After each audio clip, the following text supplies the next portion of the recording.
Hi everyone, welcome back to my channel Blend the Trouble। Last video में हमने देखा instance based learning क्या होती है, तो आज हम देखेंगे कि के नियरेस्ट नेबर एल्गोरिथम क्या होता है। आज की वीडियो में हम देखेंगे what is KNN, how do we use KNN, when do we use KNN, how KNN algorithm work, how do we choose the factor k, what is Euclidean distance function, understanding KNN with an example and its pros and cons। Basically आज की video में आपको सब कुछ मिलेगा, जो भी आपके KNN से रिलेटेड क्वेश्चंस हैं वो सारे आज सॉल्व हो जाएंगे। K nearest neighbor algorithm is the most basic instance based method supervised learning।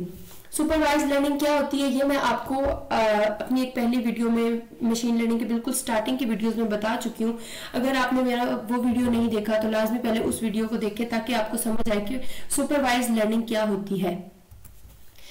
K nearest neighbor algorithm stores all available cases and classifies new cases based on the similarity measure।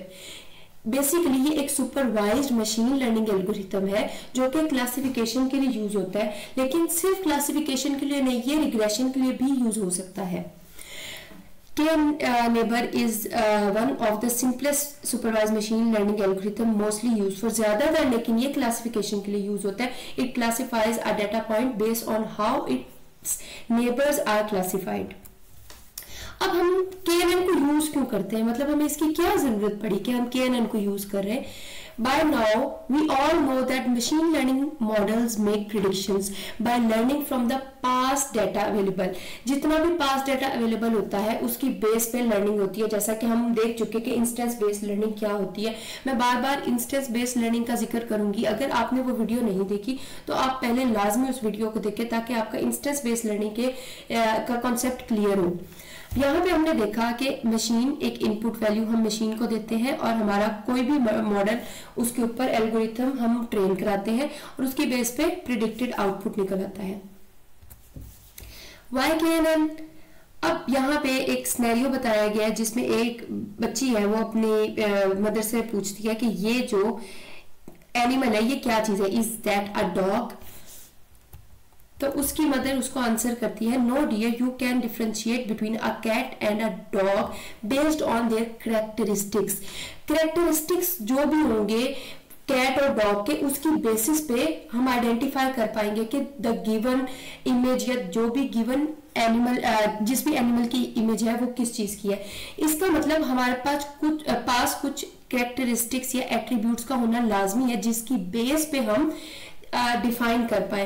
के nearest neighbour भी same उन्हीं attributes या उन्हीं features को पकड़ के train करता है अपने आप को ये एल्गोरिथम, और उस बेस पे क्लासिफाई करता है कि whether the image is a cat और a dog. Because KNN is simplest algorithm. अब हमें उस सवाल का आंसर मिल गया कि KNN हम क्यों यूज करते हैं, क्योंकि ये सिंपलेस्ट एल्गोरिथम है, super simple way to classify data. हमने एक इनपुट वैल्यू दी, अब हमने एक ब्लैक कैट की वैल्यू दी, ब्लैक कैट की इमेज दी, हमारे KNN ने उसको लर्न किया। हालांकि हमने अपने ट्रेनिंग के दौरान ब्लू कैट का इमेज पकड़ाया, लेकिन उसने क्लासिफाई किया क्यों, क्योंकि उसने उसके हेड के फीचर्स को या उसकी टेल के या उसके पाँव के कुछ फीचर्स को, क्योंकि कैट और डॉग के फीचर्स में डिफरेंस है, उसकी बेस पे उसने प्रिडिक्ट किया कि the input value is of cat. When do we use KNN? KNN को हम तब यूज करते हैं जब हमारा डाटा लेबल्ड हो। लेबल्ड जैसा कि हम पहले ही बता चुके कि ये एक सुपरवाइज लर्निंग है और सुपरवाइज लर्निंग हमेशा लेबल्ड डाटा पे ही होती है, और डाटा में कोई नॉइज ना हो, देयर इज नो कंफ्यूजन, या डाटा मैसी ना हो, रेपिटेशन ना हो, रिडंडेंसी ना हो, और data set is small, data set बहुत छोटा हो, क्योंकि ये एक लेजी लर्नर है इस वजह से। How does a KNN algorithm work? KNN algorithm के कुछ स्टेप्स हैं, 3-4 मेजर स्टेप्स है। स्टेप 1 कि ये कैलकुलेट करता है हमारे डिस्टेंस। पहले हम डिस्टेंस को कैलकुलेट करते हैं, क्योंकि KNN है के नियरेस्ट नेबर, यानी कि मेरे जो नेबर, मेरे एक डाटा पॉइंट के जो नियरेस्ट नेबर है उसके बेस पे हम कैलकुलेशन करेंगे। अब वो किस तरह करेंगे, पहले स्टेप पे हम डिस्टेंस कैलकुलेट करेंगे कि एक डाटा पॉइंट से दूसरे डाटा पॉइंट का डिस्टेंस कितना है। There are many distance function but Euclidean distance function is the most common used one. हमने डिस्टेंस फंक्शन, अब ये आपको वैसे समझ आ रहा होगा कि यहाँ पे अब हम कुछ मैथमेटिकल टर्म्स यूज करेंगे, हम कुछ मैथ्स को लेके आएंगे, कुछ कैलकुलेशंस करेंगे जिसकी बेस पे हम डिस्टेंस निकालेंगे। बहुत से डिस्टेंस फंक्शन है लेकिन Euclidean distance function is the most common one. उसके बाद हमने जितने भी डिस्टेंस निकाले हैं अपने डाटा पॉइंट से बाकी सारे नेबर्स के, उनको हम सॉर्ट करेंगे। बहुत से लोग इस पॉइंट को एलिमिनेट कर देते हैं, बट मेरे ख्याल में ये पॉइंट आपको बहुत ज्यादा हेल्पफुल होता है जब आप के पास बहुत लार्ज डाटा होता है और आप अगर डिस्टेंस को सॉर्ट कर लेंगे तो आपके लिए ज्यादा इजी हो जाएगा काम करना। तो sort nearest neighbour of the given point by the distances, और उसके बाद थर्ड स्टेप, मेन स्टेप क्या है, classification. A data point is classified by the majority weights from majority votes from its nearest neighbour. फिर हम nearest neighbour, जितने भी हमने नियरेस्ट नेबर कंस्ट्रक्ट किए होते हैं उनकी बेस पे हमने वोट्स को जनरेट किया कि हमारे नेबर्स क्या कह रहे हैं। कि बिल्कुल इस तरह एग्जांपल ले लें कि आपका घर है और आपके घर के सबसे करीब जो घर है आप उनसे वोटिंग करा रहे हैं। जो घर आपके घर से दूर होगा उनकी आप वोटिंग को कंसीडर नहीं करेंगे, और जो बिल्कुल आपके साथ घर है, 2-3 घर हम पकड़ लें सपोज, और उनकी हम वोटिंग करवा लें, उसकी बेस पे हम क्लासिफिकेशन करें। सपोज एक रियल लाइफ एग्जांपल दे देती हूँ कि आपके घर के करीब जो मोस्ट नियरेस्ट 3 घर हैं, आप उन तीनों घरों से कोई भी अपनी बात पूछते हैं कि आया मुझे ये करना चाहिए या नहीं करना चाहिए, और उसकी बेस पे अगर वो तीनों घर आपको एक तरह का फैसला दे देते हैं तो that one is our classification. हम उसकी बेस पे क्लासिफिकेशन करेंगे कि आया मैं ये काम करूंगा या नहीं करूंगा। अच्छा, अब के फैक्टर क्या है? के फैक्टर बेसिकली यही है कि हमने कितने घर लेने हैं, मतलब कितने नेबर्स अपने जनरेट कराने हैं। हमारे डाटा सेट के साइज के ऊपर डिपेंड करता है, लेकिन ये जो के फैक्टर होता है ये हम खुद से जनरेट कराते हैं। के factor KNN is a parameter that refers to the number of nearest neighbors to include in majority voting processes। हमने वोटिंग के थ्रू ही क्लासिफिकेशन करनी है, तो उस वोटिंग के लिए हमें पहले अपने नेबर्स को जनरेट कराना पड़ेगा और उसकी बेस पे हम के की वैल्यू को इम्प्लीमेंट करते हैं। द वैल्यू ऑफ के शुड बी 5। अच्छा, ये एक बेस्ट केस है। ज्यादातर अगर आपका नॉर्मल डाटा सेट है, डाटा सेट का साइज नॉर्मल है और ज्यादा नॉइजी डाटा भी नहीं है, तो उसके लिए कहते हैं कि ज्यादातर अच्छी वैल्यू होती है 5। लेकिन वैसे otherwise we can use value as 1, 2, 3 etcetera, और according to our data size. अगर डाटा का साइज बहुत छोटा है तो हम के की वैल्यू 3 भी रख सकते हैं, 1 भी रख सकते हैं, एक्सेट्रा।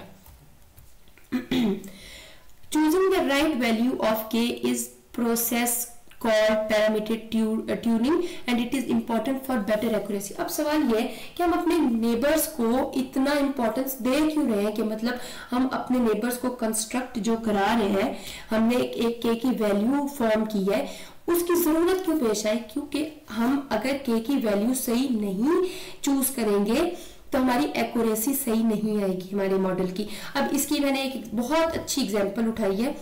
आपके पास एक सर्कल है और उसके अंदर एक स्क्वायर, 2 स्क्वायर है और एक ट्रायंगल है। अगर हम के की वैल्यू 3 रखते हैं तो हम इस डाटा पॉइंट का क्या कहेंगे कि ये डाटा पॉइंट किस चीज का, ये वेरिएबल किस चीज का है। अगर हम के की वैल्यू 3 रखेंगे तो हमारी मेजॉरिटी वोटिंग क्या हो जाएगी, स्क्वायर की, तो हमारा आंसर स्क्वायर बन जाएगा। लेकिन अगर यहीं पे हमारे पास सर्कल थोड़ा ज्यादा बड़ा है, हमारे पास थोड़े ज्यादा पॉइंट्स हैं और हमने यहाँ पे के की वैल्यू 7 रखी है, तो हमारा मेजॉरिटी वोटिंग की बेस पे हमारी ट्रायंगल की शेप, यानी कि हमारा मॉडल कहेगा, इस वाले सिनेरियो में बोलेगा कि हमारा जो ये वेरिएबल है ये एक स्क्वायर है, बट इस वाले में बोलेगा कि ये एक ट्रायंगल है, जो कि बिल्कुल एक ऑपोजिट आउटपुट निकलेगा। यहाँ पे इस वजह से हम बेटर एक्यूरेसी के लिए के का फैक्टर बहुत ज्यादा वाइजली चूज करते हैं। अगर हमारा डाटा सेट, अगर हमारा के की वैल्यू अगर हम बहुत ज्यादा लार्ज रख लेंगे तो हमारे डाटा में नॉइज आने के बहुत ज्यादा चांसेस है कि हमारे डाटा में रेपिटेशन हो जाएगी। और better probability estimate for discrete classes, larger training set allows larger values of के। अगर डाटा सेट बहुत लार्ज है तो फिर आप के की वैल्यू लार्ज कर सकते हैं, और अगर स्मॉल के रखते हैं, चूज करते हैं, तो हमारा स्मॉल के जो है फाइन स्ट्रक्चर ऑफ प्रॉब्लम की स्पेस को चूज करता है, यानी कि वो बहुत ही कम नेबर्स को चूज करेगा, जिसकी बेस पे क्लासिफिकेशन या वोटिंग सही नहीं हो पाएगी। May be necessary with small training sets, इसलिए बेहतर है कि बैलेंस के रखना चाहिए। वो अब किस तरह रखते हैं वो हम नेक्स्ट अगली स्लाइड में देखते हैं। Balance must be struck between large and small K, ना बहुत लार्ज के रखना चाहिए ना बहुत स्मॉल रखना चाहिए। As training set approaches infinity and K grows large KNN becomes Bayes optimal. तो ये मैंने एक क्विक सा रिव्यू बता दिया कि स्मॉल के रखेंगे तो हमारा बायस हो जाएगा, लो बायस होगी और हाई वेरिएंस होगी और ओवरफिटिंग हो सकती है। लार्ज के होगा तो हमारा हाई बायस होगा, लो वेरिएंस होगी और अंडर फिटिंग हो सकती है। और अगर बेस्ट के हमने एक ऑप्टिमम वैल्यू रखी है के की, controls the balance between the overfitting and under fitting. अगर हमने बेस्ट और ऑप्टिमल के की वैल्यू, बैलेंस के की वैल्यू रखी है तो ना हमारा डाटा ओवरफिटिंग की तरफ जाएगा और ना अंडर फिटिंग की तरफ। तो इसको चूज किस तरह करना है? To choose the value of k, square root n is where n is the total number of data points, या फिर odd value of k is selected to avoid confusion between two classes of data.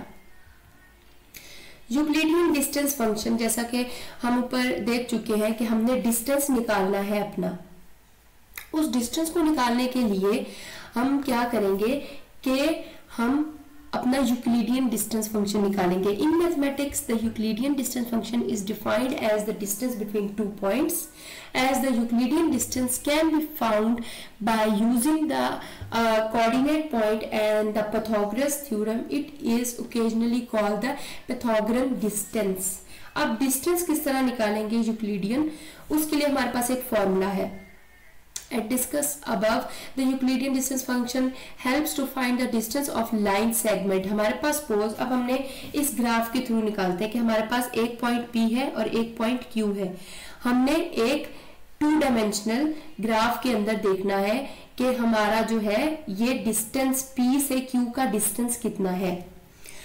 Suppose यहाँ पे हमारे x axis के ऊपर P1, suppose कोई भी point P1 बन रहा है और y एक्सिस के ऊपर P2 बन रहा है, और इसी तरह हम Q का भी डिस्टेंस निकालेंगे on x axis and y axis. तो हमारा इन दो पॉइंट्स P1 और Q1 और P2 और Q2 के दरमियान जो डिस्टेंस निकालना है वो हम किस तरह निकालेंगे? Distance d is equal to under root Q1 minus P1 का whole square plus Q2 minus, ये आपको एज इट इज याद ही करना पड़ेगा, where distance is the Euclidean distance, जो हमारा डिस्टेंस हम निकालना चाह रहे हैं, और P1 and P2 are the coordinates. P1 and P2 are the coordinates of the first point, हमारे P1 पॉइंट के, और Q1 and Q2 is the coordinate of the second point Q1 और Q2। तो हम इस तरह अपने यूक्लिडियन डिस्टेंस फॉर्मूला को यूज करते हैं अपना डिस्टेंस निकालने के लिए। नेक्स्ट, आज की वीडियो मेरे ख्याल में काफी लंबी हो चुकी है, इसको यहीं पे खत्म करते हैं। नेक्स्ट मैं आपको यही के नियरेस्ट नेबर को एक एग्जाम्पल के थ्रू क्लासिफाई करके बताऊंगी कि हम बेसिकली इसको वर्क किस तरह करते हैं, और इसके हर एक स्टेप को अच्छे तरीके से यूज करके आपको एग्जाम्पल के थ्रू समझाऊंगी। और हमने एडवांटेजेस और डिसएडवांटेजेस भी पढ़ने हैं। तो अगर आपका यहाँ तक कोई क्वेश्चन है तो काइंडली मुझे बताएं, अपने कमेंट सेक्शन में बताएं, और वीडियो को लाइक जरूर किया करें, सब्सक्राइब करें, अपने फ्रेंड्स के साथ शेयर करें। Thank you.